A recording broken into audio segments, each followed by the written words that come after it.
Google explains how to use headings for SEO. Google's John Mueller offered a clear explanation of how Google uses H1, H2, HTML headings. This explanation shows the role heading elements play in ranking and how you should use them. How to use heading elements.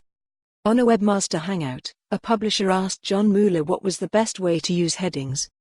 Here is the question as read by John Mueller. A long question on headers and H1, H2, H3. What is the best setup? Background on heading tags for SEO. In the early 2000s, heading elements, H1, H2, H3, were actual ranking factors. It was mandatory to add your keywords in the headings if you wanted to rank. But that's not been the case for many years. Yet, it is a common SEO practice to worry about keywords in the heading tags. The word rote means doing something mechanically and out of habit, without thinking about it. Adding keywords to headings tags has become a rote SEO practice. It's done not because it's useful but because it's a habit. Take a look at the top-ranked sites for most any query and it's highly likely you won't see sites seeding heading tags with keywords. John Mueller rebuts old SEO practice.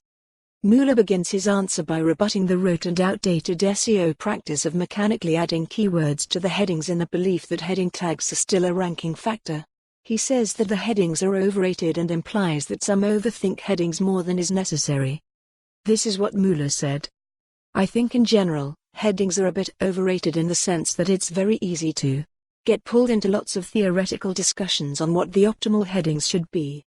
John Mueller went on to explain that Google reads headings in the way they were meant to be, which is for understanding what the topic is of the paragraphs that follow the heading are about.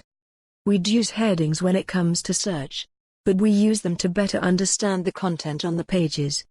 It isn't outdated and rote SEO belief that H1 headings are more important as a ranking factor than H2 headings and that H2 headings are more important as a ranking factor than H3 headings and so on. The rote SEO belief is that one puts their most important keywords in the highest level heading and less important keywords in the lower level heading elements. The relative importance of heading tags, that H1 is more important than H2, used to be a real ranking factor over 15 years ago. John Mueller explains that is no longer the case. So, this question of, how should I order my H1, H2, H3 headings and what should the content be, that's something from my point of view isn't really that relevant.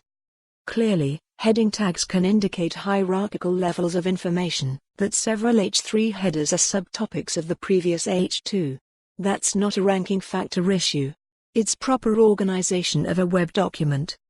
What Mueller appears to add for more on this story, visit the news article link.